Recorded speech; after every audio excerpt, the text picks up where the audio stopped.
Another day of mixed price action in the books, team. Today we're going to talk about the price action in the underlying indices, and I'm also going to show you a couple stocks setting up into tomorrow's options expiration session. Let's dive in without further ado.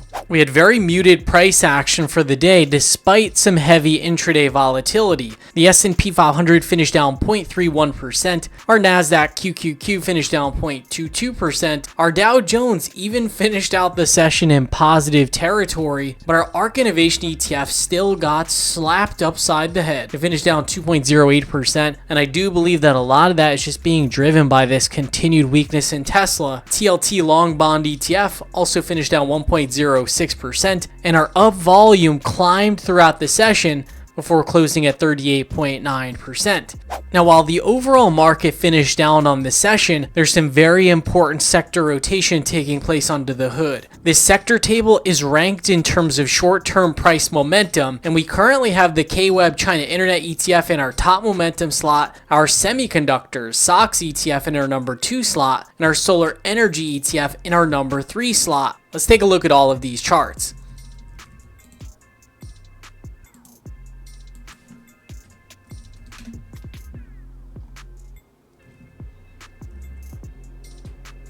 KWEB had a meaningful gap lower this morning, and it actually filled the gap from 3 sessions ago before zooming to the upside. We have a VPOC above us at this 27.59 level.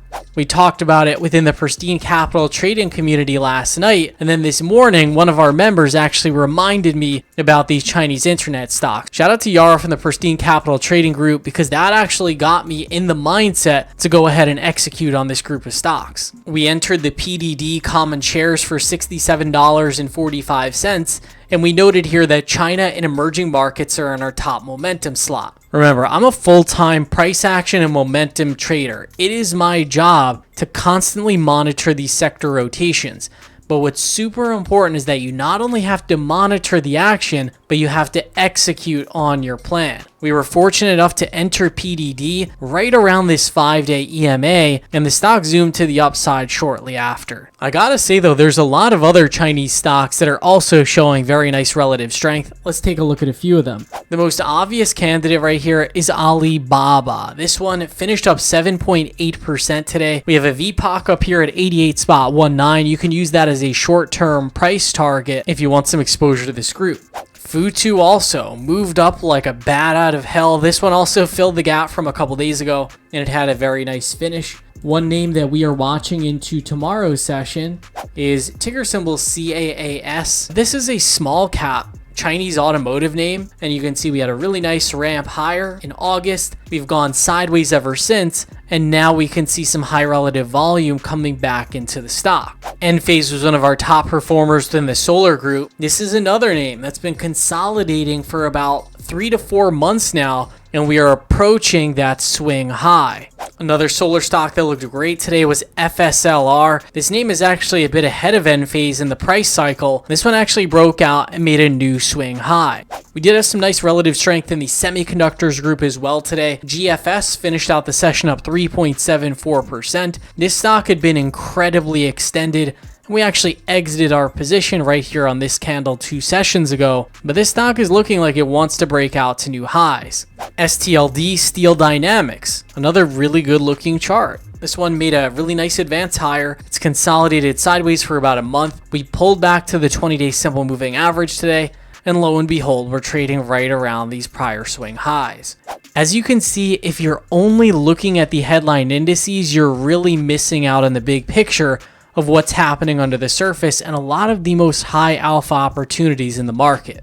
Speaking of, let's take a look at what these indices did today. The S&P 500 has been in a 5-day consolidation zone, and today, I'm not gonna lie, it was a big test to see if this thing was gonna break down or if dip buyers would step back in and support it. Just 5 trading sessions ago, we had this huge move higher, and at that point, the market was incredibly overbought in the short term. Now, after moving sideways for about 5 sessions, we can no longer say that the market is in this extremely overbought condition. In fact, this 20-day simple moving average is beginning to catch up to price. We are in a unique situation here where we've been in such a tight price band that we actually have the potential for the market to gap in either direction and really catch market participants off guard. The Nasdaq also had a pretty violent pullback. We actually tagged our monthly value area high before closing above the 5-day EMA. It doesn't get much more textbook than that in terms of a price shakeout.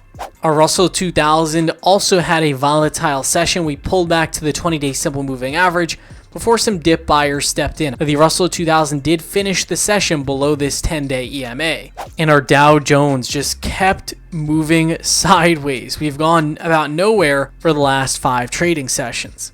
Crude oil finished out the session below this monthly value area. It does appear that this group is beginning to break down. It does appear that the inflation sensitive areas of the market are beginning to break down, as we spoke about on last night's market recap video. The one thing I really did not like about today's session was that our 10-year treasury futures finished the session with a big old red candle. But keep in mind, we only pulled back to this 5-day EMA. We're still pretty overbought here, and this is allowing the 20-day simple moving average to catch up to price. Heading into tomorrow's session, remember, it's options expiration and anything goes. We're seeing a ton of relative strength areas in the market and some very strong underlying stocks, but the market has to cooperate if those setups are to work. Rather than making some grandiose price prediction as to whether the rally is going to fall apart here or if buyers are going to step back in, it's best to have a game plan for either scenario. You want to have your list of relative strength stocks in your back pocket in case the market resolves higher, and in case the market resolves lower, you want to know where your stops are on your existing positions. That being said, we're going to have to see what the river brings tomorrow, team. Make sure to like this video and subscribe to the channel. We really appreciate your support. We'll see you all next time.